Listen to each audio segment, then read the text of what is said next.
Fellow Falcoholics, what is up? Welcome to episode 194 of the Falcoholic Live. I am your host, Kevin Knight at Falcoholic Kevin, joined by my co-host tonight. He is Adnan Igic at Say Which Way. Adnan, how we doing tonight? Doing well. The Braves are on a 13-game winning streak.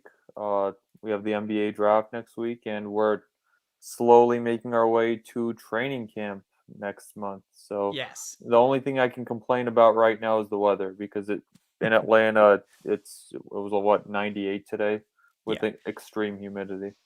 Yeah, it sounded pretty rough down there. It was actually somewhat hot in Syracuse today. I think it was like an 83 high, so that's a hot day up here. So it was slightly uncomfortable up here I in the noticed north. Aaron Yeah. and myself both started shaking our heads at that comment. Yes, it's a very different climate up here, we'll say. But also joining us, as Adnan said, we have Aaron Freeman of the Locked On Falcons podcast. He's at FalcFans on Twitter. Aaron, how you doing tonight? I'm doing great. Adnan said he doesn't have much to complain about, so they brought me in to sort of compensate. Yeah, we can't have too much positivity on the show. We have all these comments about how we're too negative. So instead of listening to those comments, we're just going to keep having Aaron on. Every time you guys complain that we're too positive or too negative, we're going to bring Aaron back on so you can learn the error of your ways. So we can make sure to get that negativity. No, Yeah, we're all haters secretly, So. Yeah, instead of becoming positive, we'll just make ourselves look less negative by having Aaron on for his takes. By association. This is really brilliant on our part, but That's a great move, guys. oh yeah, great job there. Great job by us. But yeah, guys, welcome to the show. We're gonna get to some mini camp takes. Michael Rothstein from ESPN was nice enough to deliver some notes that we can spend probably way too much time and energy dissecting. But that's the time of year, okay? Like, this is what we have to break down. We're going to break it down and make it seem important, even though it's probably not. That's just what we do here. Also, we'll talk about stuff that might be important, like the offensive line. We're going to break that position group down. One of the more hotly debated, interesting position groups on the team. So I'm excited to see what we get to there and our overall takes, because I know we can't use, I guess, McGarry Island. We can't use it anymore, but I know Aaron's a big fan of Caleb McGarry. And by that I mean, he's just a bigger fan than it seems like every Falcons fan is. Not that he's like obsessed with Caleb McGarry or something. Maybe he is. I don't know. Is that a Caleb McGarry jersey? No. But yeah, guys, we'll get to the offensive line too. And just a couple of notes It's before. purple. It's actually Caleb McGarry, University of Washington. Oh man, it goes way back then. I'm impressed, big time. So, we're gonna get to that, of course. Before we do, just a couple of quick notes. This month we're doing our training camp fundraiser, so all donations, all questions, that sort of stuff is gonna go towards training camp. If you'd like to donate to that, the link is in the show description. It's streamlabs.com/thefalcoholic, I think. It's also going to be showing up below us here in this little middle area. And we will obviously answer any questions you have through that. And also, like and subscribe, all the usual stuff. Check out the Patreon. You guys know the drill. Let's get to the takes. So we had 2 days of practice to dissect. There will not be a third day. The Falcons are going to, do something like Top Golf, I guess, tomorrow. So, hashtag no days off. Come on, guys. I think there were people complaining about the Broncos doing that. So I just had to get that in. But I personally don't care. 7 games last year, and they're playing Top Golf. Yeah, They're playing Top Golf in June. How dare they? How dare they? But, other than the Top Golf thing, which is, we're not going to really spend any time on the Top Golf thing because even I won't complain about that one, guys. Yeah, because Top Golf is fun, okay, guys? If you've never done Top Golf, that's just a great team building exercise. I promise you there's someone out there who's absolutely furious at the team going to play Top Golf. Right? There's someone just, losing his mind. How dare they? First of all, how dare you? Yeah. I honestly am picturing that, and it's really funny. So I'm gonna enjoy that for a while. But before we get to the actual practice notes, they did have 6 players in for tryouts. And I'll read those off real quick just so everyone knows. They haven't signed anyone yet. They may, but they had linebacker Dakota Allen, defensive lineman Isaiah Buggs, national championship winner with Alabama. Offensive lineman Adam Kuhn, who I guess was like a world champion wrestler. Defensive lineman Jalen Dalton from the Saints, who Saints fans actually seem kind of upset to lose, so he's a little bit interesting. A UDFA wide receiver, Amika Amizi, who's just a big wide receiver who's also athletic, so he makes sense. And then veteran center Jonathan Harrison, who hasn't played a snap in the last 2 years, but has started like 45 games. So, possibly a veteran addition there. Adnan, any thoughts on any of those guys there? That you like, don't like, do you care in the slightest? To be completely honest with you, not really. However, if I did have to fire off a take, Jalen Dalton seems like a pretty nice dude. He has some NFL experience with the Saints. You said yourself, Saints fans weren't happy that he's gone. And if we can rub salt in that wound just a little bit, I'm all for it. But in all honesty, it's June tryouts. Like I'm not really. I really have no deeper takes than that. Yeah, that's fair. That's very fair, Aaron. Any of these guys worth a mention? I know some people are excited about Bugs. Hasn't really done anything. Jonathan Harrison's a veteran, but yeah, anything on your end that intrigues you mildly? Well, I will say that there's no reason that the Falcons have to sign anybody now that no football actually will be played until we get to training camp. So I would not expect any imminent signings. We'll probably get some roster moves right that week before training camp, like we did last year when they brought in, I think that was when they brought in Jason Spriggs and maybe a couple other guys. But of this group, looking at the trench players, that's an area of the roster where I think a lot of people expected the Falcons to add some help. I don't think any of these guys really move the needle, but as you guys say, Jalen Dalton, Isaiah Buggs, because that depth there at that D-line is so weak that anybody they kind of sign at this point is probably a good bet to make the roster moving forward. So of this group, those would be the most intriguing ones just because they have the best possibility of making the team. Yeah, I agree. I think Jalen Dalton in particular intrigues me, like a 9-point something RAS. So, 6'6" defensive lineman. This team really likes length. So that's the one I would look at as maybe we'll see that as like a training camp signing. And then Dakota Allen's like a good special teams player, but the rest of these guys, a little bit interesting, but not anything too meaningful. Getting to the minicamp practice notes now.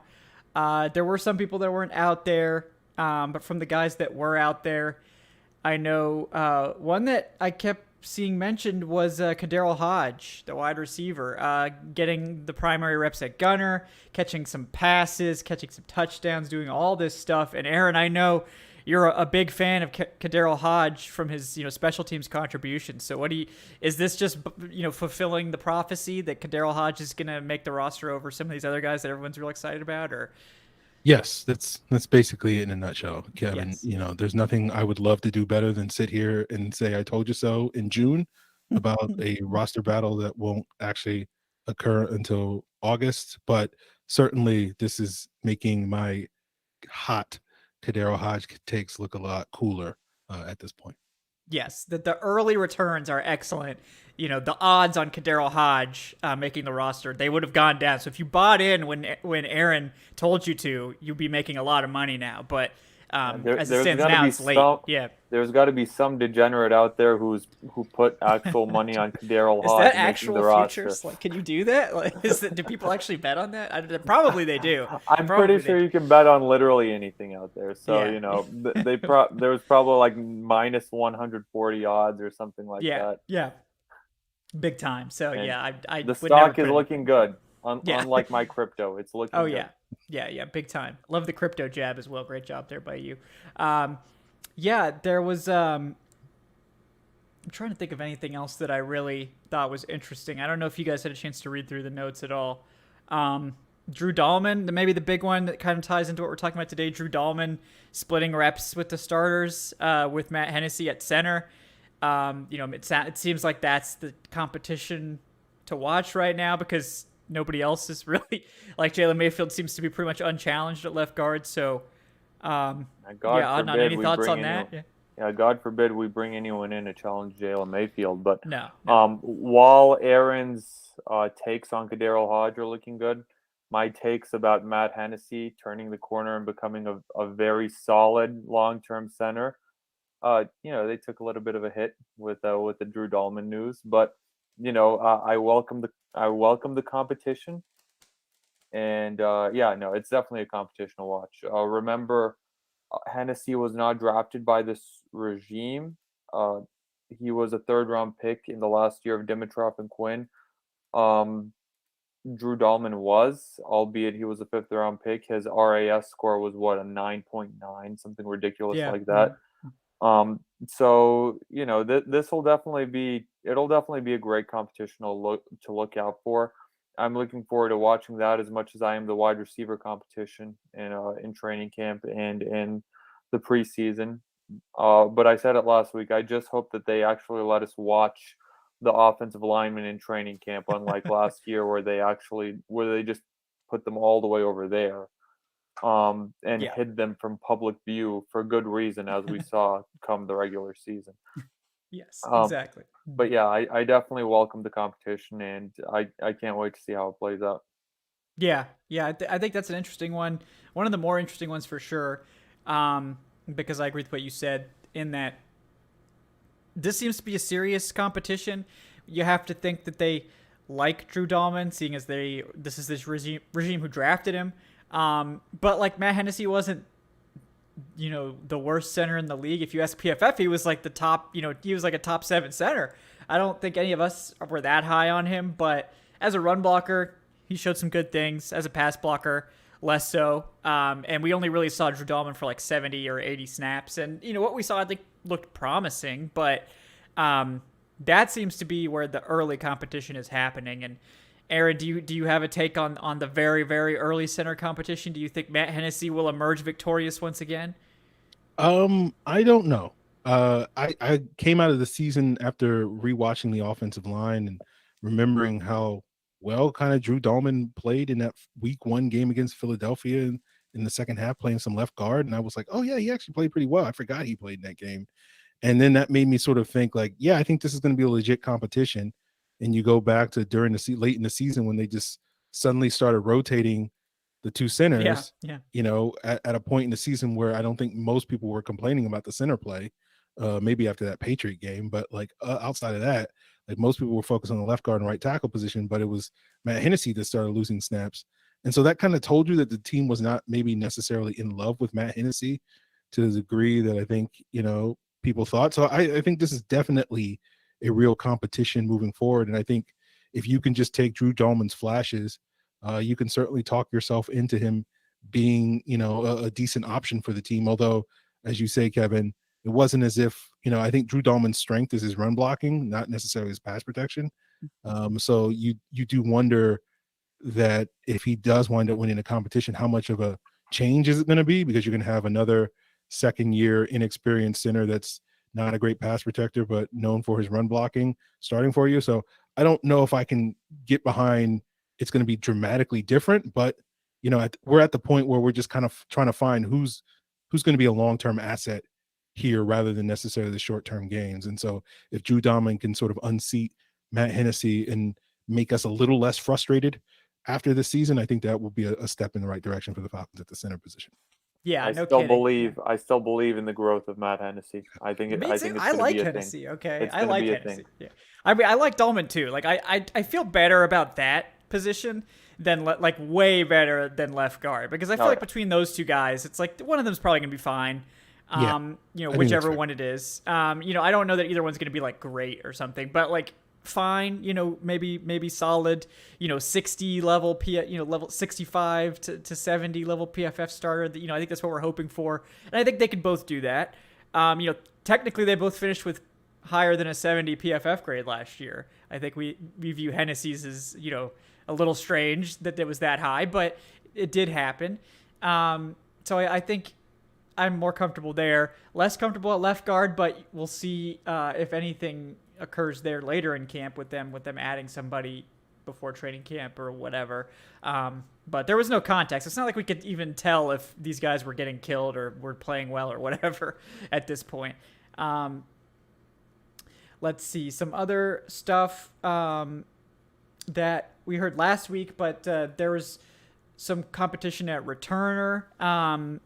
Avery Williams, you have to think, is the favorite, but with him sort of switching to running back, it makes it a little bit more interesting maybe about where is he going to play. Is he going to be able to crack the roster at running back? They also had Demir Bird returning punts and kicks. I believe he has a return touchdown in the NFL in his past, so he's someone that we know can do it. Olamide Zaccheaus getting some opportunities. They also are working in some other guys like Jared Bernhardt, the undrafted free agent. Brian Edwards got a few, but you have to think he's probably going to be more of an offensive player. I don't know if they really want him returning kicks. But yeah, I mean, Aaron, I'll go to you first on this. Do you still see Avery Williams as sort of the clear favorite for returner, or do you think one of these other guys has a shot? Yeah, I think it's Avery Williams all the way. I just think right now they're trying to figure out who's going to be his backup in the event that he gets hurt, right? Like when we had Devin Hester, it wasn't like we were having Devin Hester out there, returning punts and stuff in the preseason. It was all about, who was, I don't even, Bernard Reedy and whoever else we had back then. And so like you just want to have an option that you can say, okay, this guy can do the job if we need him to step up in the middle of the season when Avery Williams, if Avery Williams goes down for whatever the reason being. But yeah, Avery Williams all the way. He did a very solid job. Great kickoff returner last year. Thought his punt returns were a little iffy, but certainly an area that he can improve upon. But I think right now this is really about depth and competition. Yeah, I agree. Avery Williams played really well, like to the point where they were like, we really don't need to have Cordarrelle Patterson back here. Like we can just let Avery Williams do it. I think he played really well at returner, so I think he has a great shot at winning the job again. Adnan, what do you think about that returner battle? You think it's Avery Williams to lose still? Oh, yeah, absolutely. I think Avery Williams proved himself last season. He was a really, really good returner. I think, did PFF grade him as the highest graded returner in the NFL last year? He was incredibly impressive, and yeah, I'm with Aaron. I think they're just looking for his backup because I think they would rather not have Cordarrelle Patterson ever returning the ball moving forward, just because they saw how important Patterson is to this offense and what an asset he can be on the offensive side of the ball. You don't want to risk him getting injured in the return game. So yeah, I think Avery Williams will have this job comfortably. But the thing is that this does make me question the running back battle, because Williams, he made that move over to running back, and that just takes away a spot from like, or is the team's probably going to carry 4 running backs now, right? Right. Mm-hmm. So if the team carries 4 running backs, what ramifications is that going to have with the rest of the roster? That's something we'll figure out in August, but that's just those little intricate things you have to look at with this kind of stuff when you know who your returner is going to be. Yeah, and it's it sort of just makes it really hard for those guys that were probably competing for that 4th spot. Like when we talked about the running back position, we were like, oh yeah, well, like Quadri Olison's probably gonna have a shot. Jeremy McNichols, who they just signed, Caleb Huntley, these guys are gonna be duking it out. And now it's like, well, if Avery Williams is getting the 4th spot because he's the returner, those guys are probably hoping for the practice squad now, which it's not what they're hoping for, I'm sure, but I do honestly think it's easier to carry Williams at running back than at corner. I think the competition for the actual corner spots is probably going to be a lot more fierce, and the Falcons are probably going to prefer to keep a 6th corner that's not just a pure special teams guy. Based on what we're hearing, that seems to be the case. So I think it helped the math a little bit to have him as the 4th running back, who, look, honestly, you're not really depending on your 4th running back to play a lot on offense. That guy probably isn't active most weeks to play running back, but to play special teams, it's fine. You could activate that guy or whatever. So it's interesting. I'm interested to see how Williams does at running back too. I mean, he has played it before. I think he played it in high school. I think he was initially recruited to play running back possibly. So it's not like he's never done it before. And I think the size doesn't matter quite as much at that position. So excited about that. Should we talk about offensive playmaker extraordinaire Felipe Franks? Anyone? I feel like every practice we're hearing about Felipe Franks now, which is just the wildest possible timeline. So Adnan, what do you think about Felipe Franks making plays on offense? Well, I think Felipe Franks has a really good chance of unseating Mariota and taking his rightful spot as the starting quarterback, The which starting is what he should Wildcat have. quarterback. Yeah, which is what the position he should have been in last year. But politics dictated that it had to be Matt Ryan. Um, no, it's Felipe Franks. Arthur Smith just has this infatuation with Felipe Franks, and it just reminds me of the infatuation that Sean Payton has with Taysom Hill. Maybe not to that extent, to the point where Arthur Smith will want to sign Felipe Franks long term, but I don't know. Like he's a fine practice squad guy, but he was actually getting some snaps last year, Yeah. and apparently they really like him, and maybe Arthur Smith has some tricks up his sleeve for him. None of them worked last year, but yeah, it's really it's a really unique case study, and it's a really fascinating thing to watch play out. Yeah. Yeah. Aaron, what do you think about Felipe Franks taking over the offense as this all-purpose weapon? He's this year's Cordell Patterson, right? Yeah, man, I feel like I got to plant my flag now because I know everybody's going to hate Felipe Franks this summer because part of my brand is to be contrarian. I'm gonna fall in love with Felipe Franks this summer to be different. Weird And timeline, like, yeah. I see the vision, Arthur Smith. You're going to turn Felipe Franks into the next Logan Thomas. I get it. I understand what you're trying to do. We're like 6 years away from that happening, but I get the vision or whatever the case may be. So I'm curious to see how far Arthur Smith is willing to push this stuff. Like we know Felipe Franks, you don't want him on the football field at quarterback. We saw that last year. Him and Josh Rosen, like those garbage time snaps last year were some of the worst garbage time snaps we've ever seen a quarterback play in Atlanta. And we've seen some bad quarterback play over the years, but not recently, obviously, with Matt Ryan. No, it wasn't suggesting yes, before that. There were some dark times, folks, before Matt Ryan. Okay, guys. That's what I was referring to. Yep. Before anybody reads too much into it and jumps in the comments and Kevin has to spend the next couple of days fending that person off. But yeah, man, I like the 2 snaps Felipe Franks played at tight end. I thought like, hey, okay, that's decent. All the other stuff that they did with Felipe Franks, I did not like. So the Wildcat stuff, the quarterback stuff, no. So I'm for the Falcons giving him more looks at tight end. Arthur Smith loves him some tight ends. And, if we can develop a decent poor man's Logan Thomas, I'll take it.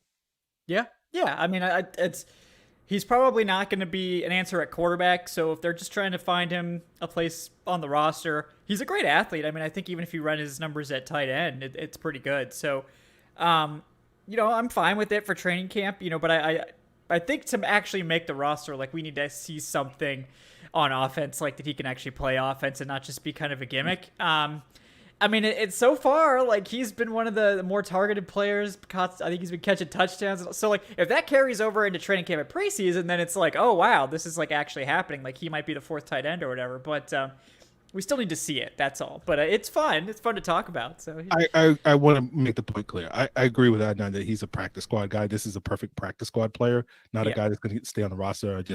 I'm just me being me. I'm going to enjoy when we get to late August and everybody's pulling their hair out that Felipe Franks is taking away a roster spot from some training camp preseason favorite. Now that this summer we'll actually get to see some of these guys play in the preseason. Yep. Yes, that will be a nice development as well. So, oh, thank God, me and Kevin have to do play-by-play for those games. It can get brutal. It gets brutal. I'm gonna miss the simulator though, the Matt Sims simulator. People don't understand. Like I complained about it mostly because it just was not giving me the usual content that I crave. Yeah, it's like we wait all year. It's a long summer, and then it's like, oh yeah, Arthur Smith is running Felipe Franks out there, and in the second quarter, yeah. Yep. Oh God. Well, hopefully we won't have to endure that again. Yeah. Remember how we were going to see Kyle Pitts in the 3rd preseason game? Then he put him in for a play. Yeah, it was a great play too. We talked about that play for like 2 days. Yeah, Yeah, we talked about that play for like 2 weeks yeah, actually, because and there was we nothing talked about else it to on many talk about. shows. Yeah. Oh man, it's hilarious. But speaking of quarterback play, we have gotten some updates on the quarterback competition. After a hot start for Ridder, it's Mariota coming in hot. He impressed at the last OTAs. He was clearly the better quarterback at minicamp. Mariota's been looking pretty darn good, according to Rothstein. Very crisp passes is how I believe he described him. Just sharp, knows the offense, delivers the ball accurately on time, that sort of stuff. And again, none of this is shocking or surprising. I think it was obviously cool to hear about Ridder succeeding really early. But once Mariota got more involved, I sort of figured that Mariota would be the early favorite. And I mean, I think we were all going to be pretty surprised if Ridder was making like a serious push for the starting job. Like week one, we'll see how things develop over the course of the season. But Mariota, the clear winner so far. Aaron, what do you think about that? Is that surprising to you in any way? Should fans be freaking out that Desmond Ridder is not already just outplaying should we be worried that Ridder's just not better than Mariota from day one? Should we be panicking? No, I don't think you should be worried about it. I mean, if you were firmly in the camp that Desmond Ridder was going to be Matt Ryan 2.0 and take the bull by the horns and, have a great May and June and then carry that over into July and August and then lead the Falcons to the playoffs. Yeah, if you had those expectations at this point, like those are, you should be worried about that not coming true. But I think that's only a very, very small percentage of Falcon fans that were thinking that was going to happen. So I think for the rest of us, normal folks, I guess, uh, I think it's fine. Like Mariota's going to start the season, which he should, and we'll see how long he lasts. That depends on how many games the Falcons win, how competitive they are when he's the starter, and if they can remain in playoff contention. Which I personally don't think it's going to last that long into the season, but we'll see. I think Mariota can get 2 months, maybe 3 this Yeah. season, and then I think it'll be time to turn the keys to Desmond Ridder, and no one's going to be worried about him going 1 for 4 or whatever in a mini camp practice 7-on-7 session once we get to like November and December, and he's actually played against some real NFL players in the preseason and maybe got some reps at various points, throughout the season, sprinkled here, sprinkled there. So, I wouldn't be too worried about it if you're not on this sort of rushed. Desmond Ridder is going to be the savior of this franchise timeline.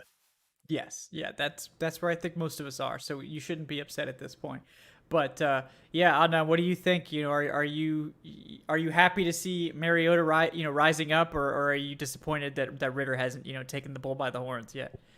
I mean, I wasn't expecting Ridder to come in here and just be Matt Ryan again, or Matt Ryan the same way that we had Matt Ryan in 2008. There's a reason why Marcus Mariota was brought in and given that money, and there's a reason why the Falcons gave away that 4th-round comp pick as well. But that's neither here nor there. But it wasn't to come in and to back up a rookie. I think that Mariota will start the season. I think that was always the plan. I don't think that they want to rush Desmond Ridder right from the beginning, especially in that first game against the New Orleans Saints. Like that's going to be a very intense atmosphere to throw a rookie in his first ever game. Um, my prediction is what it has been the entire offseason for Mariota. I think unless he's really just carrying the Falcons to wins and the team is in the legitimate playoff hunt into October, into November, I think Ridder will take over sometime week 8, week 9. I think there's that game against Carolina, which is on a Thursday night. I think that's the week 9 game. After that one seems like a good time to insert Ridder into the starting lineup, possibly when you have those extra 3 days of rest before the next game. That's where I think Ridder will take over, unless the team is like 5-4, 5-5 at that point. or better, then it's like, okay, you roll with Mariota. But if the team is sitting there like 3-7 after 10 weeks, then yeah, definitely I think Ridder will get his chance.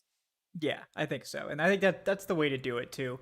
We'll see uh, how it goes throughout the rest of training camp, but I think right now it's going about as expected. Like I think Ridder has shown some early flashes, and I think Mariota has been about as advertised, which is that I think we all believe that he'll be sort of a solid starter. I don't know that any of us have big expectations for him, but I think he'll be a capable steward of the offense. I think it'll be watchable. I think it'll be fine. I don't think it's going to be high flying or anything like that, but Mariota was brought in here to run the offense, to keep the offense on schedule, to keep this team afloat for a year while the Falcons figure out what they want to do long term at the quarterback position, and I think he'll do a good job. And nothing we've seen so far has made me think that won't happen. So, I hope Mariota is able to have a better year than expected and maybe parlay that into a starting job somewhere again.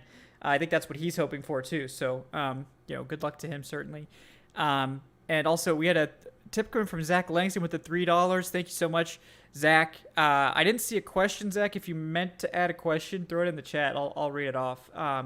But if you're just trying to donate to the training camp fund, thank you very much. We appreciate that, man. So let's see if there was anything else. I know it was notable that the two rookies that seemed to get the most run with the starters were Drake London. That's not surprising. But the other one was actually Troy Anderson, the linebacker, getting a lot of run with the starters because Deion Jones is not there. So that was interesting to me. We also saw, I think today, Arnold Ebiketie and D'Angelo Malone get a lot of work with the veterans and the starters. And then undrafted rookie corner D. Alford, who's played in the CFL, he was also getting some reps with the starters. So, Adnan, any of those developments interest you? Not in a vacuum, as per saying that, oh yeah, I'm surprised that Anderson is getting run with the starters or something like that, just because, he was a second round pick, Ebiketie a second round pick, D'Angelo Malone was a third round pick. What this does tell me and what I really like is the fact that it seems, at least from early indications, it being, still June, it seems like the coaching staff will have some reliance on these rookies. It seems like they will give these rookies a legitimate opportunity, to play early this season. And I think that's the right way to go about it. This is going to be, let's be honest, a rebuilding year. I don't expect the Falcons to be making a run to the playoffs. Call me a hater, but Aaron Freeman's right there. He probably has even harder takes about the Falcons than I do. Um, but I really am encouraged by the fact that they are putting these young guys out there with the veterans in June this early. This tells me that they'll probably get a lot of run this season, and that's something that I really want to see. I'm sure that that's something that a lot of the fan base wants to see. And if there are mistakes, there are mistakes. There's always mistakes with young guys, but I don't think that the veterans on this roster are really so talented to the point to where you're not playing your rookies who you took on day 2 of the draft. I don't think that the Falcons are that good at that level quite yet. And I think that we'll see a lot of these rookies, and I welcome that development. Yeah, yeah, I agree. I like seeing those guys get a chance. I don't think it's necessarily anything major at this point, but it's certainly something to monitor. Aaron, did any of those guys getting reps with the vets, any of those names stand out to you in terms of guys you think might be getting a little bit of an advantage early on in terms of potential to make the roster? I mean, obviously for the rookies like London, Anderson, Ebiketie, Malone, there's not really any concern they're going to make the roster. But someone like D. Alford, that's a little bit more meaningful for them. Yeah, D. Alford's one of the names that stood out. Troy Anderson's another. Alford potentially being that backup cornerback that the Falcons need. Last year, when AJ Terrell or Fabian Moreau got nicked up, we were forced to have to play guys like TJ Green and Chris Williamson. Obviously, we know how big a loss Isaiah Oliver's injury was, and sort of having a rotation of 3 rookies to fill that void. So having some cornerback depth, and if D. Alford can be that guy that can emerge given his time in the CFL and playing pretty well there to get an NFL contract, gives you some confidence that maybe he can be that backup. So in the event of an injury to Hayward or AJ Terrell, like this defense, won't completely break down. And when it comes to Troy Anderson, I'm a little surprised to see him get as early run, but I think it's a positive sign. I thought he was going to get this sort of redshirt year, just because of all the other veteran bodies we have at the linebacker position that you could probably make do. And we know how DPs was very adamant about sticking with the veterans to run his system and whatever the case may be, and didn't feel that comfortable playing a lot of the rookies last year because they needed a year to learn the system. And I assume Troy Anderson would fit that same category this year. So the fact that he seems to be ahead of the curve is certainly a promising sign that he may be ready to hit the ground running sooner versus later. Yeah, I think it is encouraging. I'm excited. I'm excited to see it because he's got all the talent. It's just a question of, this is a guy that hasn't played a ton of linebacker, like, period, to now have to step in and play at the NFL level. It's just, how much are they going to put on his plate? If they're asking him to do simple coverage stuff, it's possible he could get on the field early as a sub-package guy. I think it was more the run support that we were concerned about, considering that his block shedding is sort of non-existent. His physical, he's not like he doesn't tackle or something, but the actual technique and the angles and that sort of stuff, it's something that's still developing for him. But his background as a quarterback, as a running back, I think helps him out a lot, playing in coverage. So I think that could be a place where we see him early on in sub-packages. If they do move on from Deion Jones, it's possible that Anderson is one of their primary coverage guys because, Anderson's like Deion Jones if he was 2 inches taller, 20 pounds heavier, and more athletic. So, and also, not as good at playing linebacker. But Deion Jones was a very good college linebacker. Don't get me wrong. But he was also a very good NFL linebacker for a time. Maybe he could be again, but it seems like maybe that won't happen in Atlanta, unfortunately. I'm trying to see if there's anything else super interesting. I don't know if you guys looked it over, if there's anything else you wanted to talk about specifically, but I think we hit all the main notes from Rothstein, all the main things. Let's see, anything else? Well, I think we covered it. We covered it pretty well. Yeah, guys. So that's minicamp.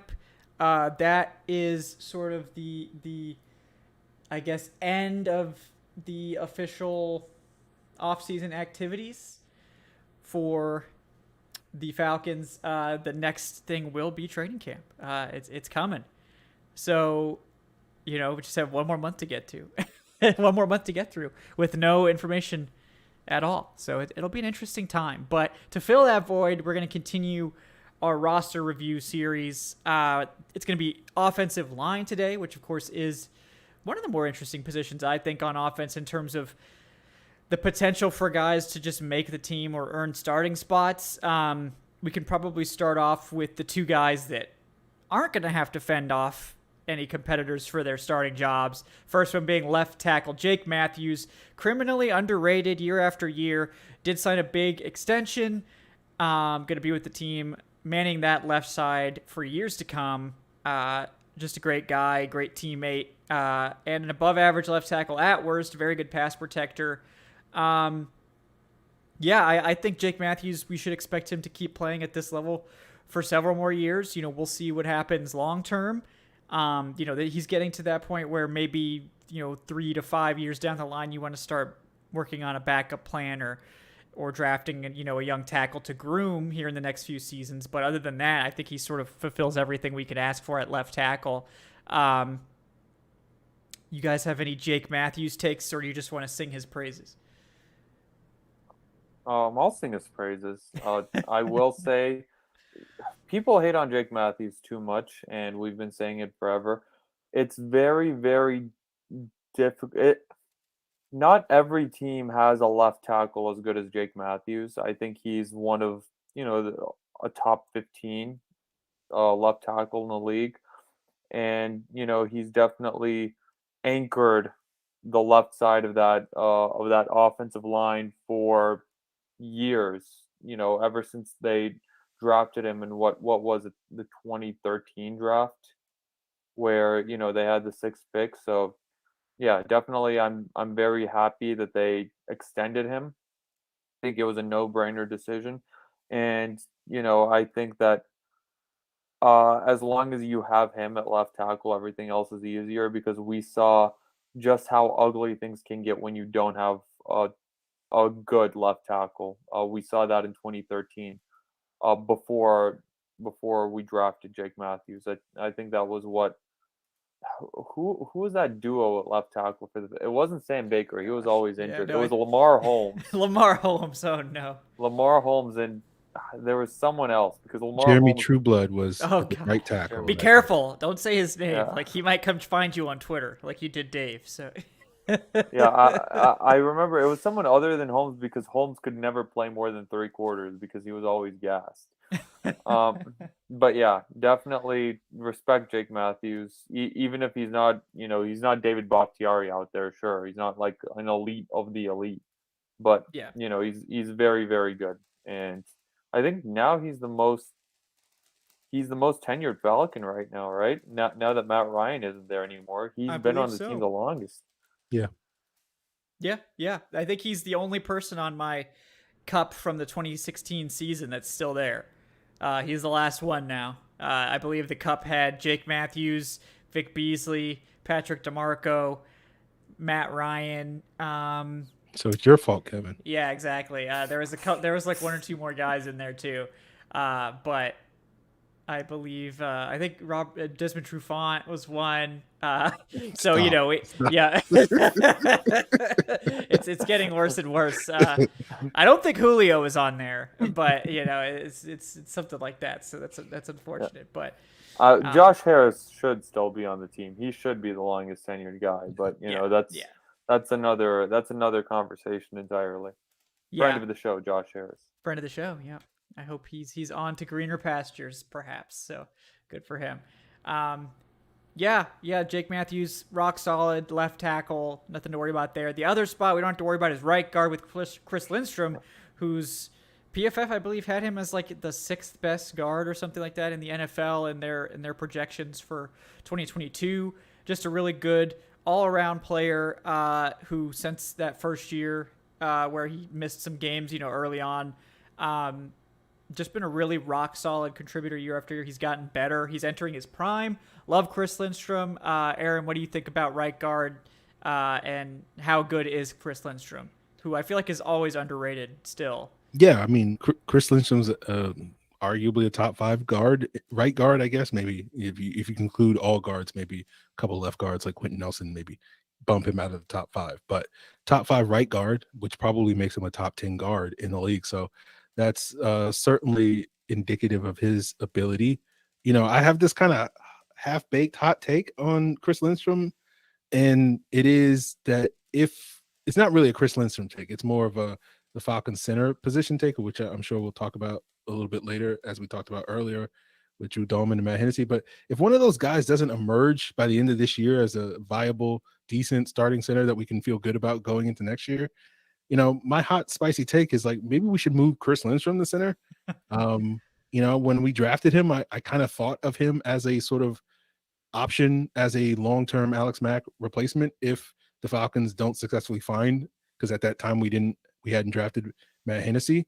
So like that was kind of like a plan B for Chris Lindstrom. So that's kind of my half-baked hot take that like maybe we can tinker with moving Chris Lindstrom to center, because the player I compared him to when he came out was Ali Marpet, and Ali Marpet did move for the Bucs for that 1 year to the center position when they kind of needed before they got Ryan Jensen. So that's kind of my spicy take. That is very spicy. I mean, I don't. We know his brother can play center, so they can get together in the off season. He can teach him the ropes. There's no reason he couldn't play center. So, that would be interesting to me.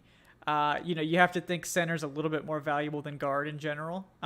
Getting a good center in there, I guess it depends on which NFL team you ask, because some of them definitely don't pay enough attention to center. But yeah, that is an interesting take. I haven't thought about that, but I'm intrigued. I'm intrigued.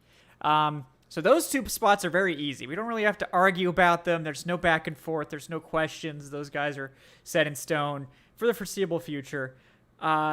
The other 3 spots, less so. Let's talk about right tackle first, because I know we have the resident expert from McGarry Island. It's being named under construction, no longer McGarry Island. But Caleb McGarry still penciled in as the right tackle starter. I would still say he's the favorite, but the Falcons did bring in 2 veteran tackles in Jermaine Ifedi and Elijah Wilkinson, plus a former Saints guy, Rick Leonard, plus some UDFA. So there's been some more room, some efforts made at right tackle. We know they were sort of trying to push McGarry last year with Matt Gono. Obviously, that didn't work out for injury-related reasons. But Aaron, as the McGarry Island expert, do you still feel confident that McGarry will emerge victorious this summer? No, not really. I think, I lived on that island, scrounging in the dirt, eating dried out coconuts all last year. It was like Castaway. Yeah, it was not a great existence on McGarry Island. I'll tell you that, but it was just better than some of the other islands. When it comes to the Falcons offensive lineman, is basically the only selling point it has. It's not as bad as that other one over True there. Blood Island. But I think what was interesting about the Falcons offseason, and you can certainly question they're not adding pieces at center and left guard, or at least significant pieces, but they did add a piece in Jermaine Ifedi that if you were going to predict any of the starting 5 from last year to lose their job based off of the quality of competition coming into camp, and no one thinks Jermaine Ifedi is a superstar by any means, but with Chicago when he was healthy, he was giving you like league average right tackle play. And that's been sort of the issue with Caleb McGarry, where you get these wild swings where, for the 4 games a year that he's really good. And then there's like 8 terrible games and then like 4 other decent games. And it all just kind of balances out to be like a below average NFL starter. And so if you can get more reliable play out of Jermaine Ifedi, like you can make a real easy case that it makes more sense for the Falcons to, replace Caleb McGarry, and that will move the needle a little bit on that right side for this offensive line.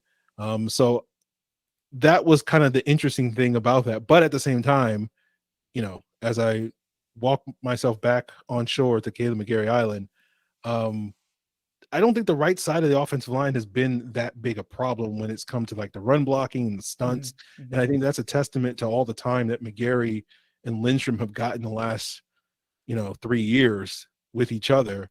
They have some continuity there, and that's what you're trying to build up with the rest of the unit.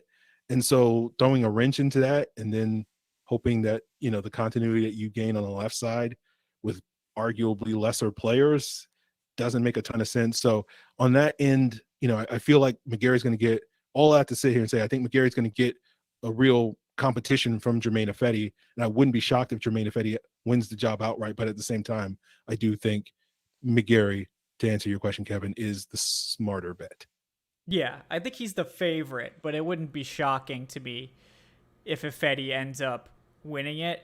Also, Ifedi's less than a year older than Caleb McGarry. I feel like Jermaine Ifedi has literally been around the NFL forever. He hasn't. He's only been around, I think, since like 2017 or something like that. But he was just a really young rookie. Caleb McGarry was an older rookie, so they're almost the same age. So it's like you might be like, oh, or Ifedi's just like 30 plus. No, Ifedi's like 27 and McGarry's like 26. So they're really not that far apart. I don't know that the Falcons are really going to be like, oh yeah, we're committing to Jermaine Ifedi long term after this year. But Ifedi does have terrific size, also a good athlete. There was one commenter on the Falcoholic that was adamant about pointing out that Ifedi didn't always get along with his teammates, and there was some fighting apparently on the Bears involving Ifedi. So, to this one Falcoholic commenter who replied on I believe it was every single comment on the post that was praising Jermaine Ifedi, he commented to drive home just how much of a quote D-bag Ifedi was. So I can't speak to that area of Ifedi's game, but I know this Falcons regime has been pretty careful about who they bring in terms of character guys, and they have former Bears staff members all over the place. So you have to think if Ifedi was such a problem that these guys who knew him pretty well probably wouldn't have brought him in. So I'm not that concerned about that. But Adnan, what do you think? Do you think Ifedi will give McGarry a run for his money, or are you sticking with the established starter? I think it'll be a legitimate competition for sure. Like, I don't think that they brought in Ifedi for no reason. But I do think at the end of the day, just because of that continuity, because McGarry knows this offense, at this point he has a full year under it. He has been working with Chris Lindstrom since both guys were drafted in the first round. I think McGarry will end up winning it in week one. It'll be a really interesting competition to watch throughout preseason and training camp. But I think the big thing that Ifedi does is he shortens the leash on McGarry considerably. Like previously, the Falcons didn't have any swing tackle that was really a starting caliber guy who could go in there at the expense of, one of the tackles. And now, you have Jermaine Ifedi who has NFL experience, whom you can plug into that right tackle position, and be comfortable with it. Yeah. So I think if McGarry gets off to a poor start this season, then I don't think that the Falcons and Arthur Smith will really hesitate to pull the plug on him and to insert Ifedi to see what they really have in him, uh, moving forward. Yeah, I agree. I think it's sort of like, what do you prefer? Because McGarry offers you some really good games, and we've seen him have some really good games. Like the famous game where he shut down the Saints pass rusher Cam Jordan. Like that one always comes to mind. But the problem with McGarry is for every really good game, he's going to have a really bad game too. And there's a lot of that variation, that up and down can be really difficult to game plan around. It makes him hard to trust, all these things. So I think there's a reality where the Falcons could be like, look, we would rather have a guy that we think is going to be an average starter every week over a guy that's going to give us some great games and some bad games along the way. So I think it's probably more of a philosophical approach. Like, do you want sort of the steady play of Ifedi's biggest issue has always been penalties. Like, if you look at his Pro Football Reference like penalty numbers, like it's really funny. Like his first 3 or 4 years in the NFL, he had just like this absurd number of penalties, like false starts and holdings and personal fouls and all this stuff. And then the last 2 years, he's barely had any. So I think he's really improved that discipline side of his game. And that was really the only thing that was holding him back, because I think when he got on the field in terms of his ability, particularly at right tackle, I think he's been an average to above average player, but the penalties were a constant issue, and those can, really set an offense back. So if he's got the penalties under control, I think there's a scenario where he does look like the better option, provides more consistency. And look, I mean, I think the Falcons really are just going to be looking for that consistency. I think they're going to value that more, but we'll see. I still think Ifedi sort of has to outplay McGarry. If it's a stalemate, they're probably going to go with the guy that's been doing the job for a long time, because look, continuity is important. You guys both said it. I agree. But I sort of feel like if Ifedi has to be more impressive, but if he is, I don't think that McGarry is going to have, a huge advantage per se. Like, I think that they will give the job to Ifedi if he wins it outright. And I think they were willing to do that with Matt Gono last year too, if he had won the job. But all this to say that no matter what happens at right tackle, I think the tackle depth with Ifedi here is better than it has been for a while. Like, I think we have a legitimate sort of starting caliber swing tackle in Ifedi. And I also like Elijah Wilkinson too, who we're going to talk about here shortly, as another, guard tackle guy who has shown the ability to be an average starter, or possibly a little bit better in the past too. So I like the depth there. Where we don't like the depth as much, because we sort of talked about the Hennessy Dalman competition earlier. You guys know our thoughts there. That's going to be sort of an up-in-the-air battle. Hennessy has the advantage, but Drew Dalman's going to get a legit shot. Left guard is the big point of concern, because I think we're all sort of like, whoever wins between Hennessy and Dalman, they're probably going to be okay. Right tackle's probably going to be okay. But left guard is the spot where it's like Jalen Mayfield uncontested is very concerning. I want Jalen Mayfield to succeed. I've been a fan of him. I famously predicted he would start last year before training camp, and I didn't mean it, to go like this. I thought that he would like really just outplay everyone, and it wouldn't just be this bad situation for him where he sort of got hosed and then had to come in and start 17 games. It was tough for him. And I think we all acknowledge that it was a very difficult situation for Mayfield, and he certainly got a long way to go. But he's sort of the unquestioned starter right now. The only guys they brought in, Colby Gossett, who couldn't supplant Mayfield last year, so you're sort of questioning how serious is that competition. The one interesting note that we actually didn't talk about in the training, in the minicamp notes, was that Elijah Wilkinson was actually getting reps with the starters at left guard as well. So perhaps the competition is actually coming from Wilkinson and not, as some predicted, from like a Drew Dalman or a Colby Gossett. So what do you, Adnan, I'll go to you first on that. What do you think about left guard? Are you at all comfortable with Jalen Mayfield, or are you really still hoping that they'll sign someone? What do you think about Elijah Wilkinson? Just whatever you got, give it to me. No, of course. I'm not comfortable with left guard, and I don't know how anyone can be comfortable with left guard at the moment. Jalen Mayfield, he did get hosed last year, and I really, really feel bad that that he was put in that situation of, the coaching staff really, bungled this with Jalen Mayfield. They put him out there at right guard throughout all of training camp, throughout the preseason, and then without even any, legitimate reps at left guard, they put him at right tackle because I think McGarry got hurt, if I recall. And without any legitimate, reps, they put him out there in week 1 at left guard to face Fletcher Cox, and then in week 2 to face Vita Vea, and, to face those New York Giants defensive tackles in week 3. He actually looked really good against the Giants for what it's worth. Mm-hmm. But, overall, it was not a fair situation at all. However, you can't ignore the sample size of what you saw last year from Mayfield. And I think because of what you saw last year, I think he was among the lowest graded guards in the NFL, and he may have given up the most sacks among every left guard according to PFF.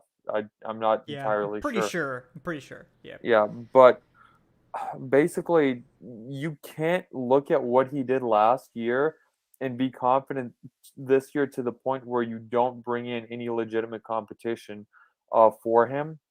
Maybe they sign someone in training camp. Maybe they want to see what he looks like in the preseason. Sure, that's fair. I think if he looks really, really bad, then they won't really have a choice but to make a move. But right now, it's like there's not actual legitimate competition at left guard for Jalen Mayfield. It's not like Drew Dalman versus Hennessy, where that's a legitimate competition. It's not like the right tackle competition. Right now, as far as we know, Jalen Mayfield's the week 1 starter, and there's so little depth to the point where, that leash is incredibly long on Mayfield, because who else are you going to put in? You don't trust Colby Gossett to be the starting left tackle on an NFL team. At least with Mayfield, he's young enough to where you hope he can work through the mistakes a little bit. But there were a lot of mistakes last year. And, if that repeats this year, I don't see how you can have just him on the roster, as far as I'm concerned, as a starting caliber left guard. I don't think he's starting caliber, but, right now, there's no other options. Yeah, I agree. It's concerning. I think it's not crazy that they want to see him play in the preseason or whatever. I think we're just saying, don't wait to add a guy for depth. I guess maybe Elijah Wilkinson is that guy, and I certainly thought he'd be more of a factor at tackle. I thought that's where he's played his best ball. But if he's really, he was getting work at left guard, so maybe Wilkinson is the guy that is actually the veteran competition. But again, I've mostly seen him play at tackle. I think he's been a pretty good tackle at times. I think he had that one year where he started for the Broncos at right tackle and was an above average starter. So maybe that's who we should be considering. But I feel like, a veteran like Quentin Spain, who has experience in the scheme, he wouldn't cost a lot. He was good last year. I don't know what the harm is in bringing him in. He would definitely be by far your best backup on the interior too. He can't play center, so he'd be like a guard only backup. But Justin Schaefer doesn't move the needle for me, so it's tough. But Aaron, what do you think about left guard? Do you view Elijah Wilkinson, since he apparently is getting reps there now, as like an actual competitor, or do you think they still really need to add someone else going into training camp? Well, it's not surprising that Wilkinson's getting some run there, because I remember when him and Ifedi signed, I think a lot of people expected Ifedi to be the Mayfield competition, given that he had that right tackle guard versatility. But the problem with Ifedi, he spent his entire career playing either right guard or right tackle, and we saw that transitioning from the right side to the left side for the first time in your life, it doesn't always go in your favor with Jalen Mayfield last year. And so it didn't make a ton of sense for the Falcons to do that again, even with a veteran like Jermaine Ifedi. So Wilkinson has played at least a little bit of left tackle. I don't think he's ever played left guard before. So I think it makes sense at this point in the offseason to sort of see what you have, if he's legit competition, or do you need to go out there and in, a month from now or 6 weeks from now or whatever, and bring in a Quentin Spain? Because as you guys are sort of hinting at, you want continuity, and the sooner you can get that guy in the building, the better. Obviously, you don't have to get that guy in the building tomorrow, because nothing's happening tomorrow unless he's really desperate to get into this Top Golf game. Hey, I was going to say that Top Golf is happening tomorrow. But outside of that, if he's more of a pickleball guy like the Steelers players are, you saw that meme running around. Yeah. We can wait on Quentin Spade till late July. So that's what's interesting to me about the Wilkinson thing. But as you say, it's not that, hey, Jalen Mayfield had a rough rookie season. Going to what Adnan was hinting at, he had a historically bad season. When you look at his Pro Football Focus passing grade, pass blocking grade, no player who played as much as he did got as low a grade. There's been guys in the NFL that have gotten low pass blocking grades like Jalen Mayfield. So that's not unique to him.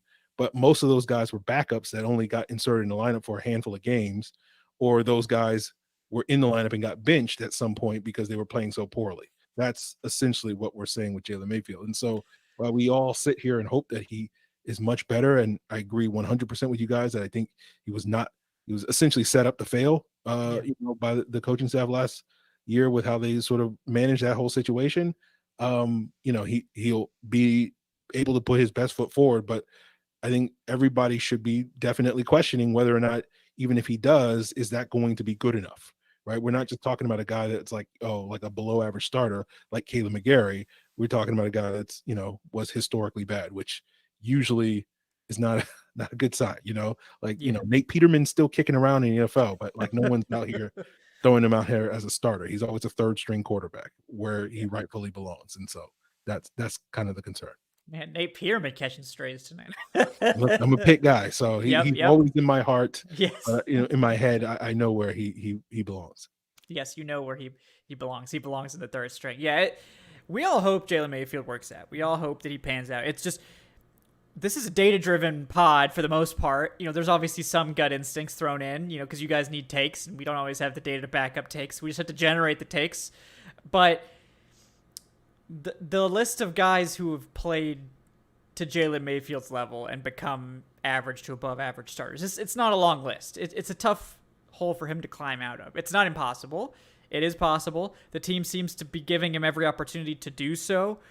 But we're just concerned that if there's no moves made, and I know a lot of you guys understand this, if they need to bring in somebody else. You can't, the plan A and B can't be Jalen Mayfield. Plan B can't be Colby Gossett. And maybe Elijah Wilkinson will be fine, and he'll end up being a good rotational guy or backup that can step in. But I think we'd all feel a lot better with just an average to above average veteran like a Quentin Spain that could even be a spot starter for a year for you.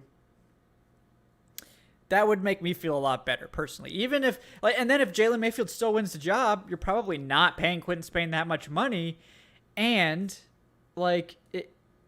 he's going to be a very good depth piece for you. So, I guess I just don't get why you wouldn't do it. But it's they want to give Jalen Mayfield a chance. Maybe they still will do it. At this point, like Aaron was saying earlier, they may not actually make any moves until like the week before training camp. That's not a big deal, but we'll see. We'll see what happens, because I think that's the one point on this offensive line where there's not really a, I guess, exciting competitor for left guard. And no offense to Elijah Wilkinson, I just think he's a better tackle. But we'll see what happens there. I do think they'll add someone. I just don't know if it's going to be the caliber of player that we're hoping for. I guess we'll see. Guys, before we talk about the last few depth players here, because there are some interesting names, just want to remind you guys, for those interested in donating, I know we had a question about how to donate. The link is in the show description at streamlabs.com/thefalcoholic. Make sure to throw your questions on there. We'll answer any questions that come in for that. And all the proceeds from the tips this month and next month are going to the training camp fund. Thanks to everyone who's contributed to that so far. We appreciate you guys and everyone for tuning in. You can check out the Patreon page as well if you want to support us on a monthly basis. Get access to some exclusive perks, including all of the podcast episodes as well in an ad-free, high-quality format. It's a new benefit for all of our patrons. And the fantasy leagues for the Patreon are going to be getting up and running here in the next few months. So if you're interested in taking part in those, they're for patrons only. We had a lot of fun with that last year. I know we're probably going to have to run 2 this year, but I know we've got a commitment from Dave Choate to join the league, and I believe also from Adnan, and will be joining the league. So you guys got some exciting fantasy competitors, and you heard Evan on last week's show that you guys got to step your game up, because it was Evan and I in the championship. So we need you guys to pick up the pace and actually give us a challenge next year. So if you think you got what it takes, let me know. All right. Just a couple more guys to get to here. We talked about all the starters and all the big time competitors. At offensive tackle, there's a few more names to consider. Rick Leonard, I think like a former 4th round pick of the Saints, who has great measurables. Leroy Watson, who was an undrafted free agent from this year. And then Tyler Vrabel, an undrafted free agent from this year as well. Possible guard convert. I think these guys are probably competing for practice squad spots. Leroy Watson is a tight end convert, so that's a little interesting. I'm interested to see how he looks there. Obviously, a good athlete. But yeah, you guys have any takes on that practice squad battle there for these remaining offensive tackles? I have a Leroy Watson take. Oh yeah, let's do it. Leroy Watson, hell yeah. I watched him a little bit because I watched D'Angelo Malone. They played UTSA twice last year, and so I got to see Leroy Watson get after it, basically as a blocking tight end against D'Angelo Malone. I thought he did a really good job. He was being very scrappy as a blocker there. So I was a very big Daniel Brunskill advocate back in the day as a former converted San Diego State tight end that the Falcons tried out at right tackle and has basically spent the last 4 years starting games for the 49ers at right guard. Mm-hmm.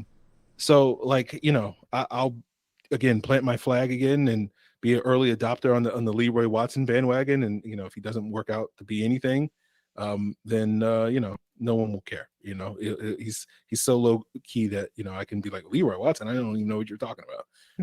But yeah, so that's my Leroy Watson take. Yeah, no, I like it. That you've watched more of him than I have so far. But yeah, I think it's always interesting when you see a position switch, because it means they really like the player, but they just think it's going to be tough.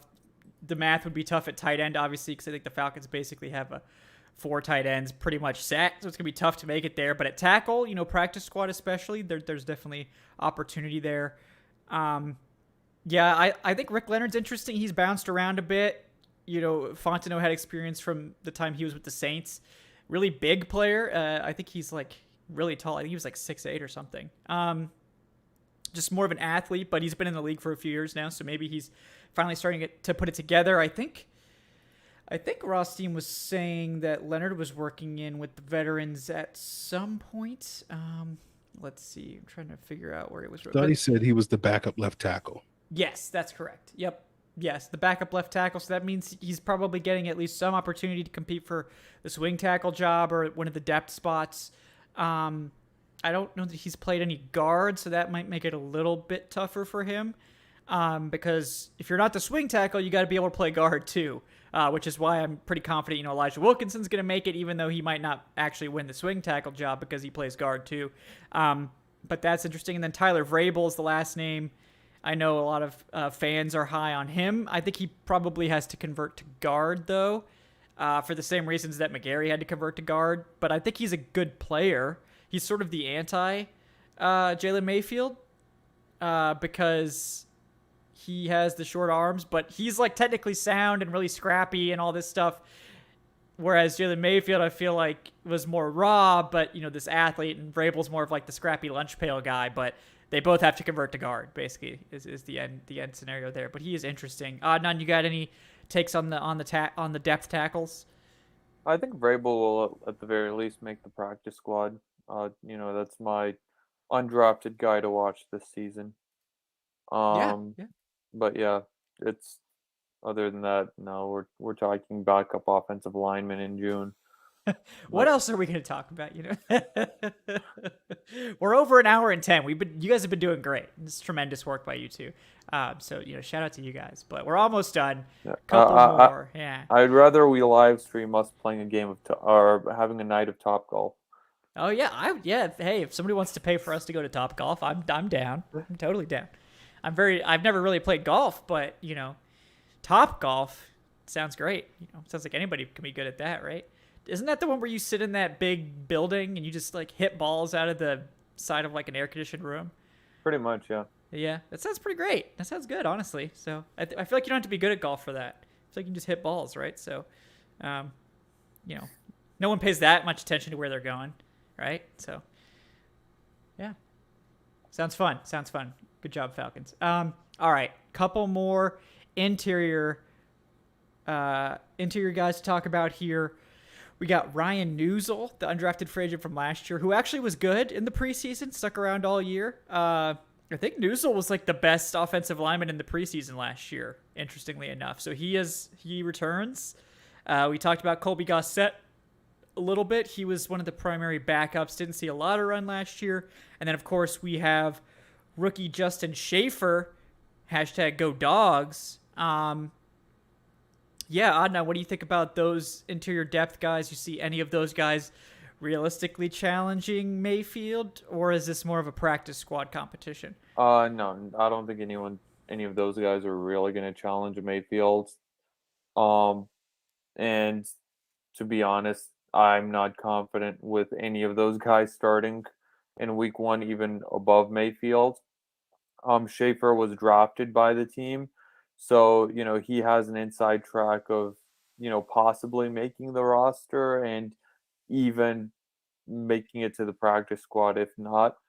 I think we saw last year Frank Darby just did nothing in training camp in the preseason. I think he still made the practice squad after being drafted by the team, also in the 6th round, if I remember correctly. Gossett's probably gonna stick around as the backup guard. And Newsel, I don't have any Ryan Newsel takes, but I know that was Evan's guy. I think Evan kept talking about him in the preseason, so it's a shame that he's not on the show today to give his Ryan Newsel takes. Yeah, Newsel was good in the preseason. I thought he was one of the more impressive undrafted linemen, but had tough. He was the only impressive Falcons lineman because everybody else was pretty terrible last preseason. So you've got Newsel takes, Aaron, then. Yes, I'm a big fan of Ryan Newsel. He suffers from the same issue that a lot of the Falcons offensive linemen last year seemed to be plagued with, which is short arms. Mayfield's got that issue. McGarry's got that issue. Dalman, Hennessy, all those guys. And now it seems like the Falcons are making an effort to not bring in short arm guys, which something I talked about last year as potential consequence if this offensive line doesn't come together the way we want it to. So, it's interesting with Schaefer because I think a lot of people, when we drafted him, were expecting him to make a real push for Jalen Mayfield. And it seems like so far, like that's not necessarily manifesting. Maybe things pick up when we get to training camp or whatever the case may be. But yeah, I in terms of Justin Schaefer being the quote unquote savior at left guard, that brand has taken a devastating blow so far at this point in time. I was not a believer in that brand, by the way, but it's Yeah. tough luck for those guys. Yeah, tough look for just the Justin Schaefer hive. I believe Charles McDonald said he was like, "Oh, we drafted the wrong UGA offensive lineman or something." No offense to Justin Schaefer, that I like Justin Schaefer too, but it was shocking to me that Jamari Salyer actually went after Schaefer to the point where you sort of feel like it has to be medical or something like that. Because when I watched the tape, one of those guys really popped, and the other one just looked good, and it was not the one we drafted. Sadly, good might be a strong word for what Justin Schaefer looked like. So fine, he was fine. Well, he was fine. Yeah, the rest of the UGA offensive line was pretty damn good. So yeah, you know, the rest of them were fine. We're good. Yeah. He was fine.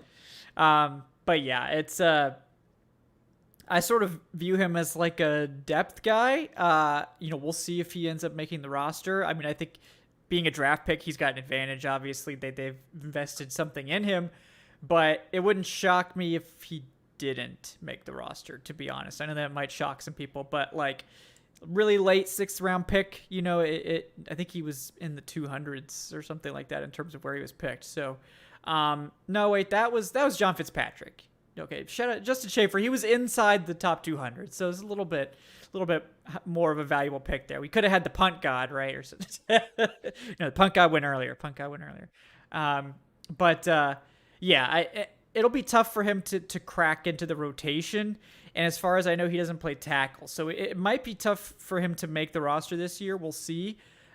Usually those final roster spots go to either like if they keep 8, if you're not playing multiple positions and you're not swing tackle, you're not making it. If they keep 9, there's a chance that Justin Schaefer makes it. So we'll see.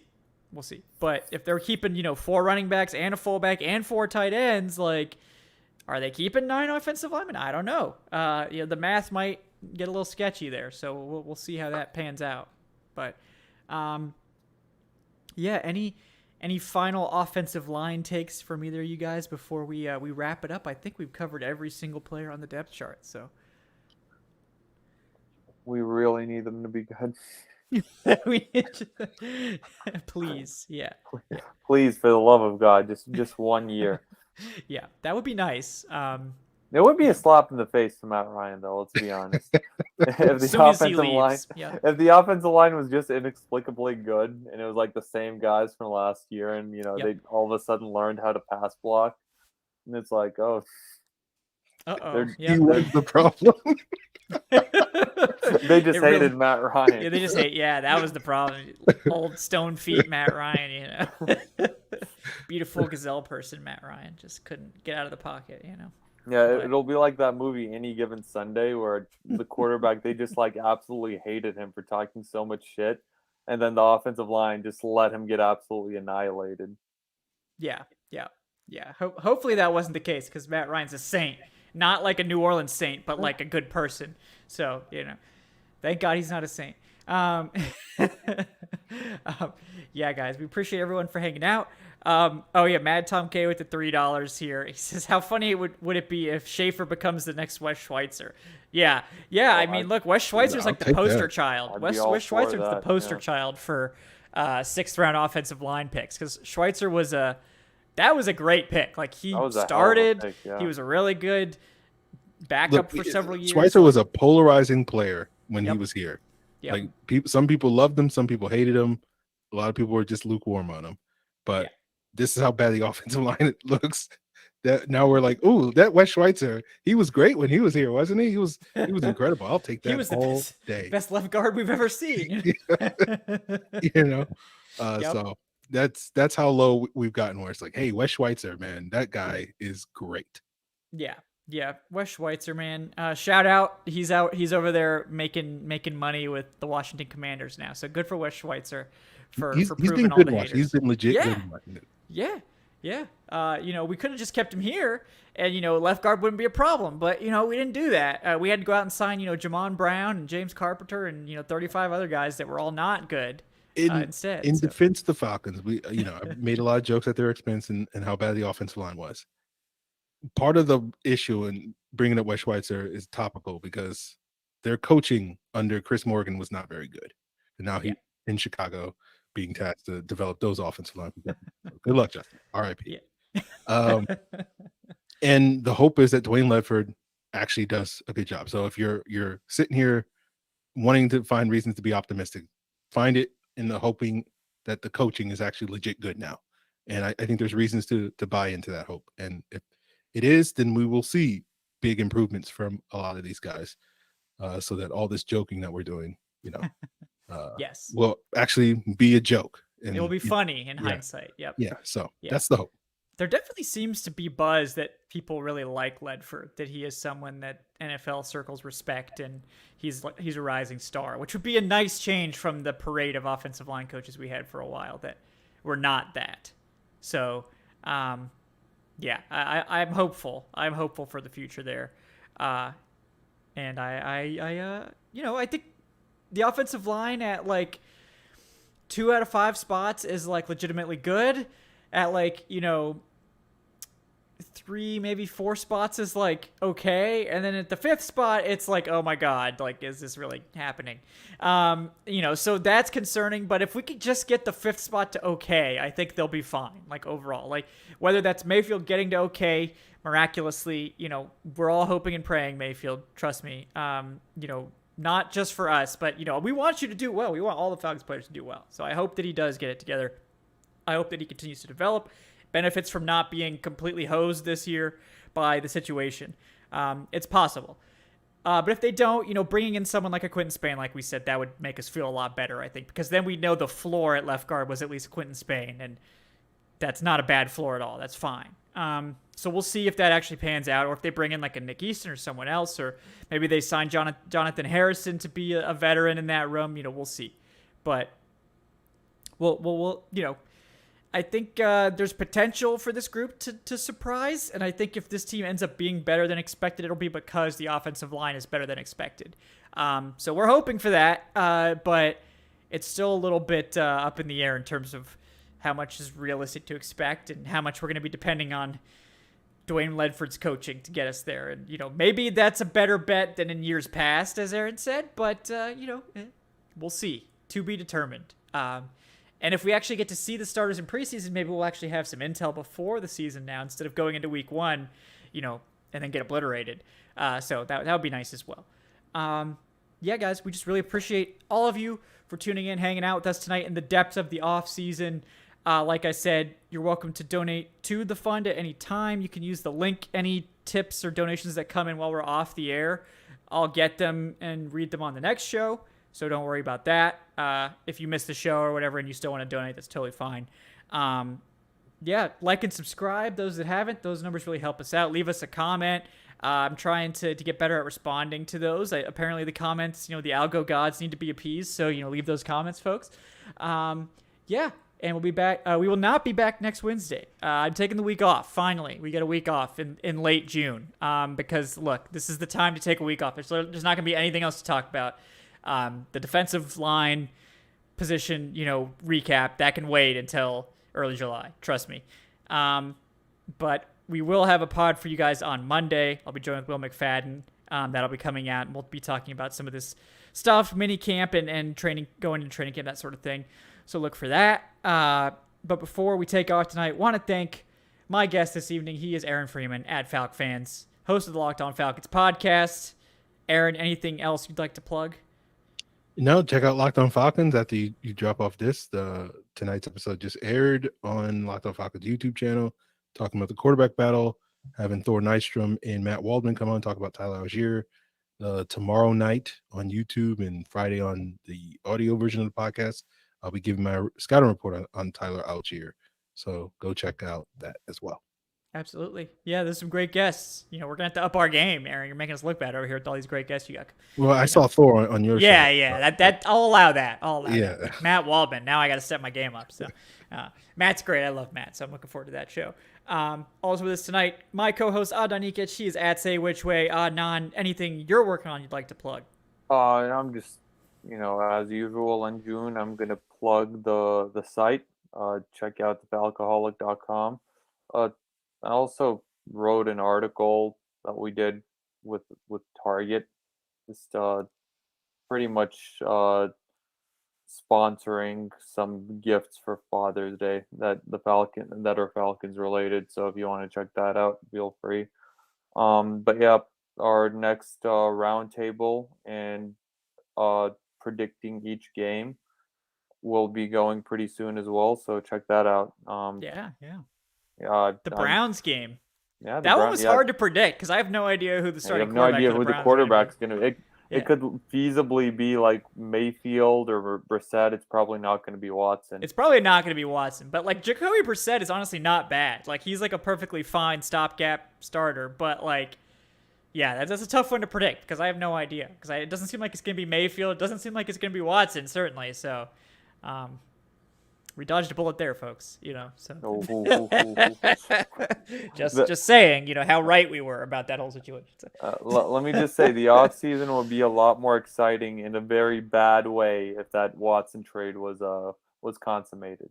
Be looking down the barrel of being a terrible team for the foreseeable future. So, yeah, I am with looking no forward hope. to. I'm looking forward to seeing just how long he gets. Like, yeah, it could be a long It seems time. like we're getting 2 new allegations come out every week. So by the time they actually make a decision on the suspension, we could be at like 40 allegations. So yeah, we'll see. Considering how long the NFL seems to take with this stuff. So I don't blame them for it, just because why? Like, it doesn't matter if they like give it now or like suspend him like next month or like in the next couple months. But now they can just like wait and see just how many of these allegations come out. Yeah, it's certainly not a good look for anyone involved. But guys, thank you all for tuning in. I'm Kevin Knight at Falcoholic Kevin on the Twitters. You can check out my stuff. I've got player profiles coming. We're into the Edge group now. I think today was Lorenzo Carter. Tomorrow we'll get AK-47, Arnold Ebike's profile out there. Going to have Ogundeji and D'Angelo Malone coming pretty soon as well. And then there will be some coming next week. I don't know how many I'll get to because I'm technically off, but I'm going to try to pre-write some. So you might get a few defensive tackles too next week. But otherwise, we'll be back the week after for the next Falcoholic Live, where we'll be breaking down probably very little news, but the defensive line review will be coming. So that's always a lot of fun. That's a position where we've seen a lot of turnover. So, again, guys, thank you all for listening, for viewing. For those of you in the chat, thanks for everyone for hanging out, for chatting with us tonight. For all of the podcast listeners, we appreciate you guys as well. We'll see you next time on the Falcoholic Live. Until then, have a great night, folks. Have a great next week. We'll see you then. Peace, guys.